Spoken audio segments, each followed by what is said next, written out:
और यहाँ से रुख एक और महत्वपूर्ण जानकारी का करेंगे बैंकॉक से, जहां पर इमारत के मलबे में दबने से 2 लोगों की मौत हो गई है। आपको बता दें कि मलबे में अब भी कई लोग फंसे हुए हैं। तेज भूकंप के झटकों से यहां पर इमारत ढह गई थी। वो तस्वीरें भी लगातार हम आप तक पहुंचा रहे हैं। फिलहाल यहां पर राहत और बचाव का कार्य जारी है और इस बीच ये महत्वपूर्ण जानकारी कि मलबे में जो लोग दबे होते हैं, क्योंकि लगातार उनको निकालने का काम किया जा रहा है, रेस्क्यू करने का काम किया जा रहा है, जिनमें 2 लोगों की मौत हो चुकी है। ये तस्वीरें उस वक्त की हैं जिस वक्त तेज भूकंप के झटके वहां पर महसूस किए जा रहे थे। किस तरह से जो हलचल वहां पर मचती हुई दिखाई दी। तमाम लोग जो थे वो जमीन पर बैठ गए, अपने आप को सेफ रखने के लिए, सुरक्षित अपने आप को करने के लिए। तो ये किस तरह से वहां पर भगदड़ भी मची। उसके बाद एक के बाद एक जो है लोगों की चीख पुकार भी वहां पर सुनाई दी। तो ये उस वक्त की तस्वीरें हम आपको दिखा रहे हैं और ये तस्वीरें जो काफी डरावनी भी है। देखिए किस तरह से जो बिल्डिंग है वो पूरी तरह से धराशायी हो जाती है। लेकिन इस बीच ये महत्वपूर्ण जानकारी जहां पर ये बताया जा रहा है कि इमारत के मलबे में जो लोग फंसे हुए थे, क्योंकि उनको रेस्क्यू लगातार किया जा रहा है और इस बीच एक खबर सामने आई है कि 2 लोगों की मौत हो गई है। आपको बता दें कि भारत के पड़ोसी देश म्यांमार और थाईलैंड में जबरदस्त भूकंप आया है। भूकंप की वजह से म्यांमार और थाईलैंड की राजधानी बैंकॉक में कई इमारतें ढह चुकी हैं। भूकंप 7.7 तीव्रता का बताया जा रहा है। भूकंप का केंद्र म्यांमार के मोनियावा शहर के पास सतह से 10 किलोमीटर गहराई में था। भूकंप की वजह से लोगों में डर का माहौल है अभी भी। तो वहीं थाईलैंड में भी भूकंप के जोरदार झटके महसूस किए गए हैं। भूकंप से बैंकॉक में भी कई इमारतें धराशायी हो चुकी हैं। भारी भूकंप के बाद थाईलैंड में इमरजेंसी घोषित कर दी गई है। तो वहीं बैंकॉक एयरपोर्ट से सभी उड़ानें जो हैं उनको भी रद्द कर दिया गया है। और इस बीच ये लगातार महत्वपूर्ण जानकारी आप तक पहुंचा रहे हैं। एक और बड़ा अपडेट आपके टीवी स्क्रीन पर, म्यांमार के मांडले में भूकंप से मस्जिद नष्ट हो गई है। ये बड़ी खबर इस वक्त की। आपको बता दें कि बताया जा रहा है कि यहां पर कम से कम 20 लोगों की मौत हो गई है। बड़ा अपडेट स्थानीय मीडिया के हवाले से ये बड़ी जानकारी आप तक पहुंचा रहे हैं। तो म्यांमार के मांडले में भूकंप से मस्जिद नष्ट हो चुकी है पूरी तरह से और 20 लोगों की मौत की खबर सामने निकल कर आ रही है। ये बड़ी खबर आप तक पहुंचा रहे हैं। देखिए ये जो हम लाल आपको इस पर निशान दिख रहा होगा उस पूरे मैप पर, यहाँ पर इस जगह पर देखिए ये जो भूकंप का केंद्र रहा है और यहीं पर इस पूरे क्षेत्र में आपको बता दें पूरी तबाही इस वक्त देखने को मिल रही है, क्योंकि कई बिल्डिंगें हैं वो धराशायी हो चुकी हैं। और इस वक्त जो लगातार अपडेट आप तक पहुंचा रहे हैं, इससे पहले 2 लोगों की मौत और दूसरी तरफ एक जो मस्जिद है वो पूरी तरह से नष्ट हो चुकी है। आपको बता दें कि दोनों ही जगहों पर जो है इमरजेंसी वहां पर लागू कर दी गई है। जो हवाई सेवा है उनको रद्द कर दिया गया है। इसके अलावा देखिए जो रेस्क्यू का काम है वो लगातार वहां पर जारी है। कई बिल्डिंगें पूरी तरह से धराशायी हो चुकी है। इस बीच प्रधानमंत्री नरेंद्र मोदी की तरफ से भी देखिए सोशल मीडिया प्लेटफॉर्म एक्स पर ट्वीट किया गया। उनकी तरफ से कहा गया कि म्यांमार और थाईलैंड में भूकंप के बाद की स्थिति से चिंतित हूं, सभी की सुरक्षा और भलाई के लिए प्रार्थना करता हूं। यह प्रधानमंत्री नरेंद्र मोदी की तरफ से ट्वीट किया गया है। म्यांमार और थाईलैंड में जो भूकंप के झटके जो हैं वो महसूस किए गए, उसके बाद जिस तरह की तबाही वहां पर देखने को मिल रही है। उन्होंने आगे यह भी लिखा कि भारत हर संभव सहायता देने के लिए तैयार है और इस संबंध में हमने अपने अधिकारों को तैयार रहने के लिए कहा गया है।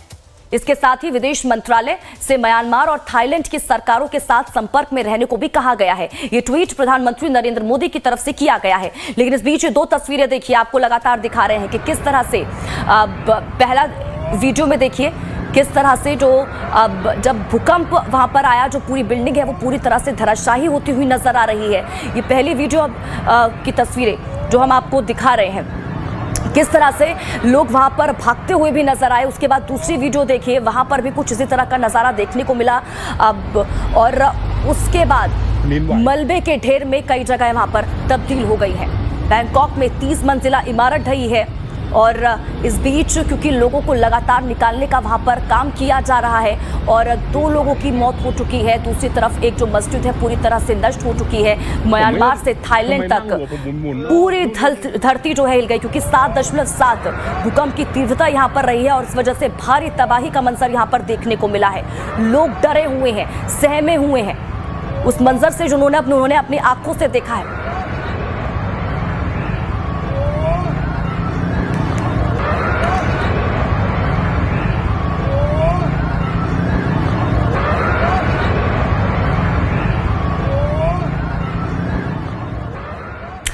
तो इस बीच ज्यादा बातचीत के लिए हमारे साथ दो गेस्ट भी हमारे साथ जुड़ चुके हैं। संजीव चतुर्वेदी हैं, बैंकॉक थाईलैंड से हमारे साथ जुड़ चुके हैं, और इसके अलावा रंजीत जी हैं, वो पटाया से थाईलैंड से हमारे साथ जुड़ चुके हैं। सबसे पहले संजीव जी आपके पास आना चाहूंगी।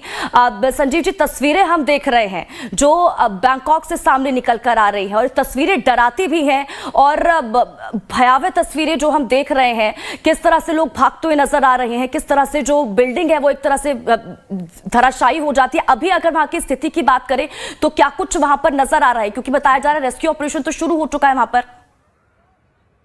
हाँ, नमस्कार। देखिए, यहाँ पे तो बहुत दहशत का माहौल था। अभी जब भूकंप आया तो हम बाहर में कॉफी ले रहे थे, तो सभी लोग, क्योंकि यहाँ पे इन लोगों को कोई भी पता नहीं था, इसका एक्सपीरियंस पहले से था नहीं, तो सभी लोग दहशत में सड़क पे आ गए। और क्योंकि लिफ्ट और इलेक्ट्रिसिटी को बंद कर दिया गया था, तो सब रोते चिल्लाते बाहर आ रहे थे। और सबसे विकट परिस्थिति ये थी कि बहुत सारे बुजुर्ग यहाँ पे अकेले रहते हैं, तो अब उनको बाहर लाने के लिए व्हील चेयर था नहीं। लेकिन खैरियत था कि यहाँ पे लोग डिसिप्लिन में हैं। और थोड़ा सा कि मेरे सामने में जिस एरिया में हम रहते हैं जी में कुछ ना कुछ क्षति हुआ है। आप देखें कि जो ये बिल्डिंग है और फिर जो सामने में देख रहे हैं पीला टॉप, वहाँ पे स्विमिंग पूल है, ऊपर में पूरा पानी नीचे आ रहा था। उस समय हम वहीं पे सामने में खड़ा थे कॉफी शॉप में। आप देखेंगे ये हमारी बिल्डिंग है, और इसमें देखें कि आप वो जो बड़ा वाला इस एरिया का ये सबसे ऊंचा बिल्डिंग है, ये अभी कंस्ट्रक्शन में था। तो पूरे प्रशासन यहाँ पे आके बोले थे कि आप लोग भागिए। और देखिए ये जो सामने बिल्डिंग है, इसमें छत 2-3 घरों का जो छत है ऊपर से नीचे गिरा है। और खैरियत था कि लाइक लोग थोड़ा सा डिसिप्लिन थे, और बहुत सारे लोग घर पे थे नहीं, क्योंकि ज्यादातर लोग यहाँ पे अकेले रहते हैं या कुछ परिवार के साथ भी। देखिए हर एक बिल्डिंग में कुछ ना कुछ हुआ है यहाँ पे, आप देखिए। और देखिए ये जो बिल्डिंग आप देख रहे हैं, इस एरिया का, ये सुकुम्बित थोंगलो एरिया इसको कहते हैं, इस सबसे बड़ी बिल्डिंग है। तो पूरा इसको खाली कर दिया गया है। और ऐसा स्थिति था, इतना दहशत का माहौल था कि लोग जो है भाग रहे थे, चिल्ला रहे थे, और उनको पता ही नहीं चल रहा था कि क्या हो रहा है। क्योंकि उनका कुछ भी, क्योंकि हम बिहार से हैं और यहाँ पे रहते, तो हमको पता था, 2-3 बार हमको एक्सपीरियंस था। लेकिन फिर भी ये जो एक्सपीरियंस मेरा भूकंप का था, ये चौथा, ये 5वां एक्सपीरियंस है। ये पहली बार ऐसा था कि हमको चक्कर आने लगा। हम बैठे हुए थे, कॉफी ले रहे थे, आप देखेंगे चारों तरफ कॉफी लेते तो चक्कर आता था। हम सोचे कि क्या हुआ, हो सकता है कि हम खाना उस समय नाश्ता नहीं किए थे। तो लेकिन सब लोग हैं और तुरंत जो है सब बाहर भागे, और बहुत देर तक था, लगभग 5 मिनट से ज्यादा जमीन पे कंपन सा था। और जैसे हम लोग देखते हैं कि भूकंप में पूरा हिलता है, आप ऊपर से हिलते हैं, लेकिन यहाँ पे था कि नीचे से जैसे थरथराहट होता है, शेकिंग लाइक ट्रेम्बलिंग जो लोग करते हैं, दर्द से कांपते, वैसा हो रहा था। और क्योंकि ये बहुत ज्यादा देर तक था और जमीन में कंपन था, इसके देखिए वो जो छत का पूरा सीलिंग है नीचे गिरा हुआ है, और इसके पीछे भी बहुत सारे बिल्डिंग है। तो हर एक में कुछ ना कुछ हुआ है। लेकिन खैरियत था कि यहाँ पे बहुत सारी ऊंची बिल्डिंगें जो है वो स्टील या छड़ से बनाई जाती है। तो खैरियत है कि बहुत ज्यादा यह नहीं, लेकिन कुछ एरिया में अभी न्यूज आ रहा है चारों तरफ। आप देखें कि एम्बुलेंस जो है, एम्बुलेंस का आवाज चारों तरफ।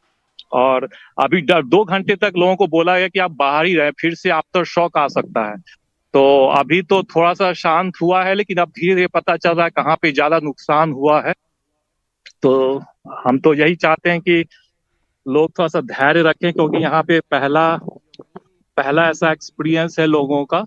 और लेकिन लोग घर जाना नहीं चाह रहे हैं। बिल्डिंग का इंचार्ज बोला कि आप लोग जा संजीव से सकते हैं। जरा ये बताइएगा, क्योंकि अभी प्रशासन की तरफ से सतर्क रहने के लिए, अलर्ट रहने के लिए लोगों को कहा गया है। फिलहाल जो लोग हैं यहाँ पर, जिस तरह से आप बता रहे हैं बिल्डिंगों को खाली कर दिया गया है, तो इन लोगों को कहीं सेफ साइड पे प्रशासन की तरफ से रहने के लिए कहा गया है, या फिर लोग अभी मतलब मैं जानना ये चाह रही हूँ कि लोग कहाँ हैं, सड़कों पर हैं या फिर किसी सेफ साइड पर लोगों को रहने रखा गया है? लोग अभी भी बाहर हैं। लोगों को बोल रहा है कि अब आप जा सकते हैं, लेकिन फिर भी लोग अपने लॉबी में ही हैं, बाहर है, अपने रूम में जाना नहीं चाह रहे हैं। और क्योंकि यहाँ पे जैसे पूरा सिटी है ये, तो बहुत सारा खुला जगह भी आप नहीं मिलेगा। अगर दौड़ के भी जाएंगे, आप कहाँ जाएंगे? तो बहुत सारा खुला हुआ नहीं, जैसे है, जैसे सुकुम्बित एरिया है, सिलोम एरिया है, तो पार्क भी है तो दूर है और रोड है, ट्रैफिक होता है यहाँ पे।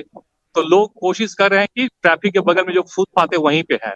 अब बहुत सारे बिल्डिंग उनके पास कोई दूसरा उपाय नहीं, जो चौराहा है हर एक रोड का, वहां पे वो लोग सभी लोग खड़े हैं। तो अभी धीरे धीरे अलाउ किया जा रहा है, लेकिन अब प्रशासन कोई पता नहीं है ना। यहाँ पे ऐसा नहीं है कि प्रशासन हमेशा पुलिस जैसे इंडिया में होता है, हमेशा हमेशा कुछ न कुछ होता है तो हमेशा अलर्ट पर होता है, लेकिन यहाँ पे पता ही नहीं था कि क्या करना है। तो इसलिए धीरे धीरे अभी लोगों को पता चल रहा है। बस देखे कि यही एम्बुलेंस की गाड़ियां दौड़ रही है चारों तरफ और पूरा ट्रैफिक जाम हो गया था और मतलब पूरा दहशत था। ज्यादा अर्थक्वेक से ज्यादा लोगों के मन में डर पैदा हो गया।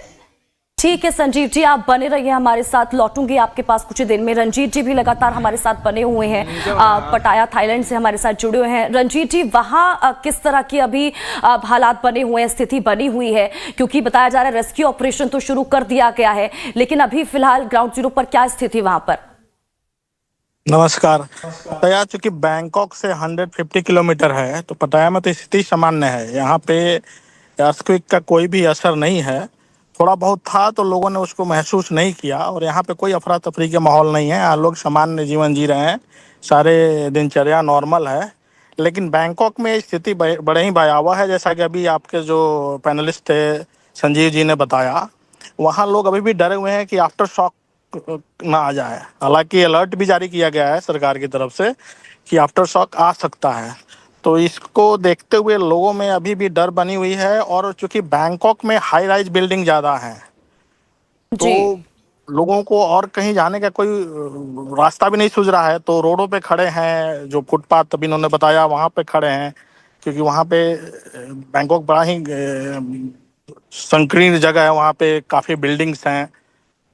तो स्थिति अभी ओवरऑल टेंसिंग कहा जाएगा। जब 1-2 घंटे के बाद ही पता चलेगा कि स्थिति अभी क्या नॉर्मल हो रहा है, नहीं हो रहा है। और सब अपने अपने नज़र टिकाए हुए हैं कि स्थिति को किस तरह से सामान्य किया जाए। और बाकी चीज़ें पटाया में तो हर चीज़ नॉर्मल है, यहाँ पे कोई अर्थक्वेक का इफेक्ट नहीं है। ठीक है रंजीत जी